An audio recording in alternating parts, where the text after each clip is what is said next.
অমর চিত্তসার নাম চৌদ্দ প্রতিগণা প্রণয় প্রণাম জানাই প্রণাম জানাই আমাদের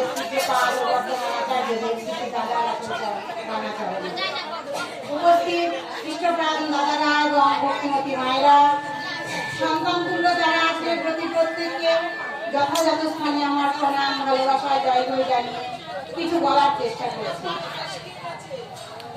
আমি সেইভাবে বলতে পারি না, আমি সে বক্তা নই, তবু চেষ্টা করি। ঠাকুরের কথা বলতে ভালো লাগে, তাই আজ দেখুন একটা বিশেষ দিন, আজ একটা সুন্দর দিন, একটা শুভ দিন। আজকের দিনে ঠাকুর বনভোজন উৎসব করেছিলেন। আমরা সেই স্থানটার নামও জানি, মানিকপুর।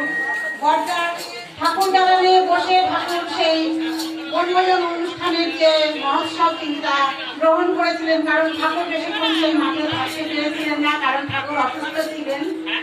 যাই হোক, আজকের এই দিনটা এত সুন্দর, এত ভালো দিন।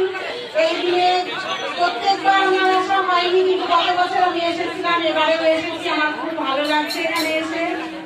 তো দেখুন, ঠাকুরকে আমরা যারা ধরেছি, আমরা যারা পালন করি, ঠাকুরকে নিয়ে করার চেষ্টা করি, তারা আমরা জানি যে ঠাকুর কি জিনিস, ঠাকুরকে ধরলে কি পাওয়া যায়, ঠাকুরকে ধরলে কি হয়।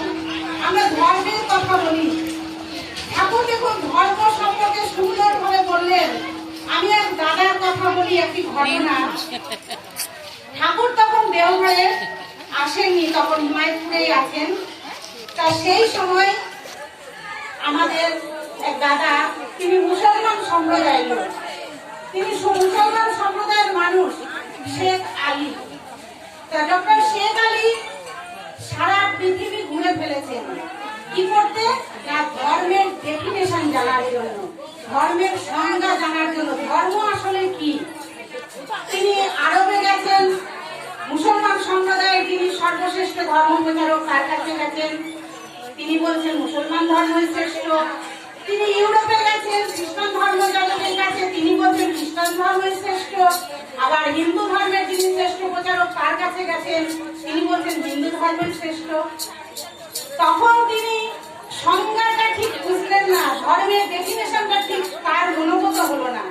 তখন তিনি কি করলেন, আমাদের আরেক দাদা, আরেক গুরু ভাই ডক্টর পীযূষ কান্তি ঘোষ, তখন হিমায়তপুরে ঠাকুর, তার সান্নিধ্যে গিয়ে জিজ্ঞাসা করলেন যে ধর্মের আসল ডেফিনেশনটা কি। তখন ওই পীযূষ কান্তিদা বলছেন, আমি তো এই বিষয়ে সঠিকভাবে জানা নেই, আমি তো সঠিক বলতে পারবো না, তবে আমি আপনাকে একজনের সন্ধান দিতে পারি। আর আমি বললেও যে আপনার কাছে সেটা বিশ্বাসযোগ্য হবে তারও কোনো মানে নেই, তবে আমি যার সন্ধান দেব তার কাছে যদি আপনি যান, আসল ধর্মের যে ডেফিনেশন সেটা আপনি বুঝতে পারবেন।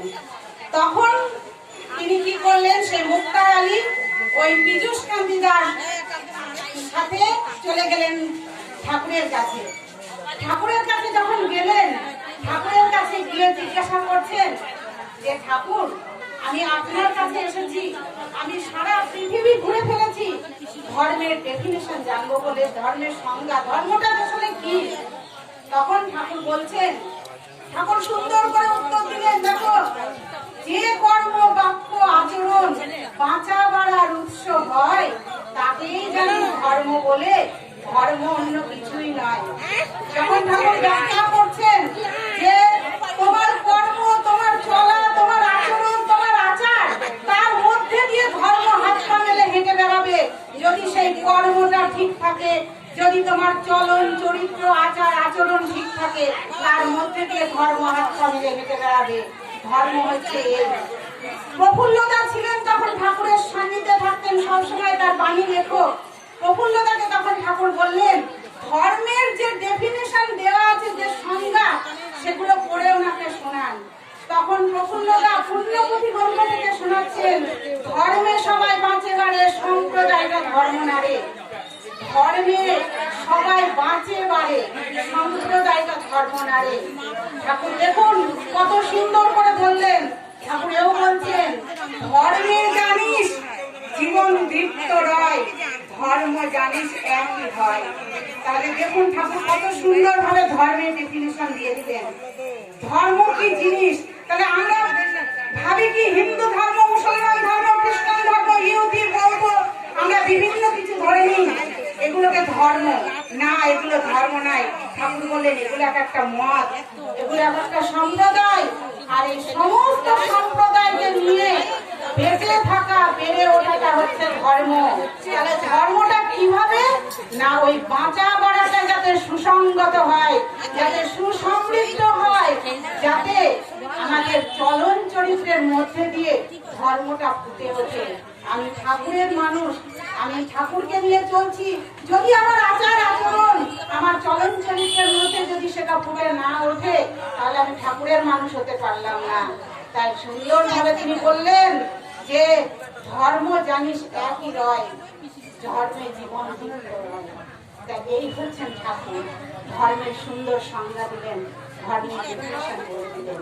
ধর্মে সবাই বাঁচে বাড়ে, সম্প্রদায়টা ধর্ম নয়। তাহলে আমাদের মনুষ্যত্বের বিকাশ চাই, আমাদের উন্নতি চাই, কিসের? আত্মার সত্তার উন্নতি চাই, চরিত্রের উন্নতি চাই, তবেই আমরা ঠাকুরের হয়ে উঠতে পারবো। কারণ আমাদের প্রত্যেকের গন্তব্য হচ্ছে ঈশ্বর প্রাপ্তি। সে আমরা যে পথেই যাই না কেন, কেউ যদি বলে যে মুসলমান ধর্ম না, তিনি মুসলমান সম্প্রদায়ের একজন মানুষ, তিনি আল্লাহ আল্লাহ বলে চিৎকার করছেন, তিনি ওই পথে যাচ্ছেন ঈশ্বরের প্রাপ্তি পেতে। আমি কৃষ্ণ চৈতন্য বা ঠাকুর অনুকূল চন্দ্রকে ধরে আমি যাচ্ছি আমি ঈশ্বরের প্রাপ্তি পেতে। তাহলে ভাব কিন্তু প্রচুর, জল সেই একটাই। আমরা ওয়াটার বলি, জল বলি, পানি বলি, যাই বলি না কেন, সেই একই জিনিস। তাই দেখুন আমরা ব্রহ্মা বিষ্ণু মহেশ্বর বিভিন্ন দেবতার পুজো করি, কিন্তু ঠাকুরের যখন আমরা সুন্দরভাবে যখন আমরা গুরু বন্দনা করি, তখন কি বলি? গুরু ব্রহ্মা গুরু বিষ্ণু গুরুদেব মহেশ্বরম গুরুদেব পরম ব্রহ্ম তস্মৈ শ্রী গুরুবে নমঃ। অর্থাৎ গুরু হচ্ছে পরম ব্রহ্ম, আর একই ব্রহ্মে অবস্থান করছে ব্রহ্মা বিষ্ণু মহেশ্বর, এই ত্রিদেব। তাহলে আমরা গুরুকে যদি ধরি, আমার ইষ্ট গুরু পুরুষোত্তম, এই ইষ্ট গুরু পুরুষোত্তম কেন? তিনি ঠাকুর দেখুন সুন্দর বানিয়ে দিলেন, ইষ্ট গুরু পুরুষোত্তম প্রতীক গুরু বংশধর, রেপ শরীরে সুপ্ত থেকেও জ্যান্ত তিনি নিরন্তর। আর দেখুন গত 5ই জানুয়ারি আমাদের অবিন্দাদা, আমাদের পূজ্যপাদ অবিন্দাদার শুভ জন্মদিন গেল। জনজোয়ার বয়ে গেছে দেওঘরে, জনজোয়ার। তাহলে কেন এটা হচ্ছে? আজ ঠাকুরকে ধরে তারা চলতে শিখে। আজ ইয়াং জেনারেশন অবিন্দাদা বলতে অজ্ঞান। এই হচ্ছে দেবত্ব শিশু, এই হচ্ছে দেব পরিবার। তা আমরা যদি ঠাকুরকে নিয়ে চলতে পারি, ঠাকুর যে রেতবাহী শরীর ধারণ করে আচার্য পরম্পরায় দেওঘরে উপস্থিত আছেন, সেই আচার্য পরম্পরাকে ঠাকুর বলছে দেব দেবতা হাজার ধরিস, আচার্য যার ইষ্ট নয়, কষ্টকর বুঝে চলিস, জীবন চলাই নেহাতি ভয়। তা আমাদের আচার্য পরম্পরাকে মেনে চলতে হবে। আমাদের যা বলে দেবেন, আমার গুরু পুরুষোত্তম যা বলে গিয়েছেন এবং আচার্য পরম্পরা যা বলে দেবেন, পরম আনন্দে, বিনা আপত্তিতে, বিনা ওজরে, বরং পরম আনন্দে সেটা আমাদের পালন করে যেতে হবে। সুন্দর সুস্থ জীবন লাভ করার জন্য, বাঁচা বাড়ার পথে এগিয়ে যাওয়ার জন্য, আমাদের ধর্মটাকে ঠিক রাখার জন্য, তবেই আমাদের জীবন চালনার প্রতি পদক্ষেপে ধ্বনিত হয়ে উঠবে স্বস্তি স্বস্তি স্বস্তি। জয় গুরু, বন্দে পুরুষোত্তম। উপস্থিত সকল ভক্তবৃন্দ, প্রত্যেককে জানাই আমার ঠাকুরের রাতুল রাঙা চরণে মঙ্গল কামনা করি তাদের, এবং আমার মাইক্রোফোনের মধ্যে দিয়ে যত দূর আমার আওয়াজ পৌঁছাচ্ছে, প্রত্যেকের মঙ্গল কামনা করি আমার ঠাকুরের রাতুল রাঙা চরণে। জয় গুরু, বন্দে পুরুষোত্তম। জয় গুরু।